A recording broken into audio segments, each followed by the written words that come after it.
বাঙালিরাই জানে একমাত্র কোনটা দিয়ে কি খেতে হয়, সে পাতা বলো আর তার ডাঁটা বলো। হ্যাঁ, সজনের পাতা ভর্তা তো তোমাদেরকে আগেই আমি শেয়ার করেছি রেসিপিটা। আজকে কিন্তু এই ডাঁটা, বাড়িতে অনেকে এরকম মোটা মোটা ডাঁটা কিন্তু রান্না করতে চায় না, আমি কেন ফেলবো? আমি কিন্তু এগুলোরও একটা রেসিপি বানিয়ে তোমাদের জন্য শেয়ার করলাম। প্রথমে ভালো করে ছোট ছোট করে কেটে নিলাম, তারপরে পরিষ্কার জলে ভালো করে 2-3 বার ধুয়ে নিলাম। তারপরে আমি কড়াইয়ে একটু জল গরম বসিয়ে দিলাম। ছোট ছোট ডাঁটা কাটা যেগুলো, সেগুলো আমি ওই জলে দিয়ে দিলাম, একটু সেদ্ধ করে নেব। বেশি না, 2 থেকে 3 মিনিট ঢেকে রাখলেই হবে। ব্যাস, দেখো রং পুরো বদলে গেছে। মানুষের রং বদলে যেতে পারে, সবজির রং বদলাবে না? কি বলো বন্ধুরা? হ্যাঁ, ডাঁটা কিন্তু সেদ্ধ হয়ে গেছে। আমি আবার ভাব দেখাতে একটু ডাঁটা চিপেও দেখলাম, কিন্তু হাতে তো গরম লাগছে, এত ভাব দেখানোরই বা কী দরকার? মাঝে মধ্যে একটুখানি ভাবটা দেখিয়েই ফেলি। যাই হোক, সেদ্ধ হয়ে গেছে, ঠান্ডা হয়ে গেছে। এবার দেখো আমি ডাঁটাগুলোকে কি করি। হ্যাঁ, ওটাকে ফাটিয়ে নিলাম। যেই ফাটিয়ে নিলাম অমনি চামচের যে পিছনের ডান্টিটা থাকে সেটা দিয়ে শাঁসগুলোকে বার করে নেব একে একে। একটু কষ্ট, হ্যাঁ কষ্ট করলে তবে না কেষ্ট মিলবে সব কিছুতেই। তুমি যেমন কষ্ট করবে ঠিক সেরকমই কেষ্টের ফল মিলবে।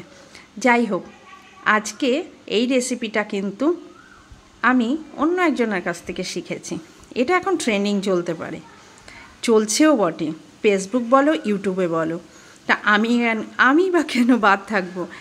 দেখো সব শাঁস বের করে নিয়েছি, আর এই দেখো ডাঁটা চিবানোর লাগলো না, একদম সমস্ত ডাঁটার খোসাগুলো আলাদা করে ফেলেছি। এই যে আমার বড় অস্ত্রটা দেখে নিয়েছো, প্রত্যেকের বাড়িতেই থাকে কিন্তু। শাঁসগুলো বার করে নিয়েছি, একদম থালা ভর্তি হয়ে গেছে। কড়াইয়ে তেল দিয়ে দিয়েছি, তেলটা গরম হলে পরে রসুনের কোয়াগুলো দিয়ে দিলাম। হ্যাঁ, এই সাদা সাদা সুন্দরী রসুনের কোয়াগুলোকে এবার সোনালি সুন্দরী বানাতে হবে একটু একটু।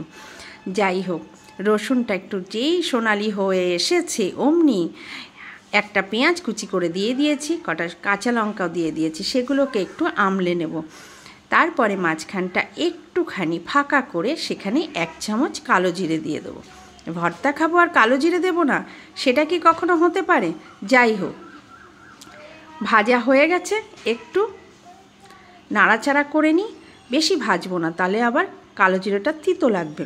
এই দেখো, এইবার আমি মিক্সিতে ওই ডাঁটার যে শাঁসগুলো ছিল তার সাথে দিয়ে দেবো।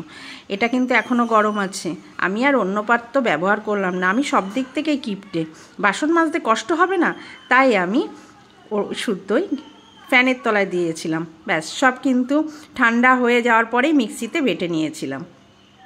যাই হোক, ওই কড়াইতে তেল দিয়ে দিয়েছিলাম, গরম হয়ে গেছে। ব্যাস, সব কিছু আমি ওই কড়াইতে দিয়ে দিলাম। তেল তো ওপরে ভেসে উঠেছে, তোমরা কিন্তু আবার বলো না আমি বেশি তেল দিয়েছি। না না, এটা দেওয়ার পরেই দেখছি তেলটা ওপরে ভেসে উঠেছে। পরিমাণ মতো লবণ আর হলুদ দিয়ে দিলাম। আমাদের বাড়ি কাকিমা কিন্তু মাঝে মধ্যে আমাকে বলে আমি খুব বেশি তেলে রান্না করি। কি করব, নিরামিষ সবজি রান্না করতে গেলে একটু তেল লাগে, ওনাকে বলি উনি শোনে না, তাও আমাকে বকে। যাই হোক বন্ধুরা, তোমরা বলো এই রেসিপিটা কেমন হচ্ছে, আর তোমরা কিন্তু অবশ্যই বাড়িতে ট্রাই করবে। আজকে প্রচুর গরম পড়েছে, অনেক দিন পরে আমি আজকে পেঁয়াজ রসুনের তরকারি খাবো, কারণ চৈত্র মাস চলে গেছে, আজকে বৈশাখ মাস পড়ে গেছে। যাই হোক, ভর্তাটা দেখো ঘন ঘন নাড়তে হচ্ছে। নাড়ু যেরকম ঘন ঘন নাড়তে হয়, না হলে তলা ধরে যাবে, এটাও কিন্তু ঘন ঘন নাড়তে হয়।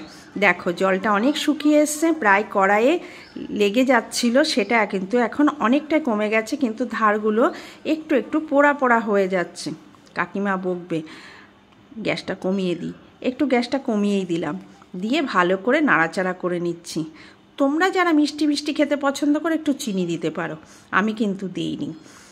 ব্যাস হয়ে গেছে, কড়াই থেকে প্রায় ছেড়ে দিয়েছে, দেখো কড়াই থেকে উঠে আসছে। যাই হোক, এবার কিন্তু আমার সাজানোর পালা। না সাজালে কি আর ভালো লাগে? না হলে তোমরা বলবা কি রান্না করেছে। যাই হোক, আমি কিন্তু একটা প্লেটে সাজিয়ে ফেলেছি, আর কিসের ভর্তা সেটা বোঝানোর জন্যই এক টুকরো ডাঁটা রেখেও দিয়েছিলাম, তার উপরে দিয়ে দিলাম। কেমন লাগলো রেসিপিটা অবশ্যই কমেন্ট করে জানিও, আর কে কোথা থেকে দেখছো আমার এই রেসিপিটা অবশ্যই কিন্তু বলো। আমি একটু ধন্যবাদ জানাতে পারবো। ভালো লাগলে লাইক কমেন্ট শেয়ার করে দিও। ফেসবুক থেকে দেখলে অবশ্যই সেখানে কমেন্ট করে দিও। ভালো থেকো, সুস্থ থেকো। এই রকমই ছোট ছোট রেসিপি নিয়ে তোমাদের সাথে আমি সুস্মিতা সুইট ব্লগ থেকে তোমাদের পাশে থাকবো, তোমাদের সাথে শেয়ার করব। তোমরা সবাই ভালো থেকো।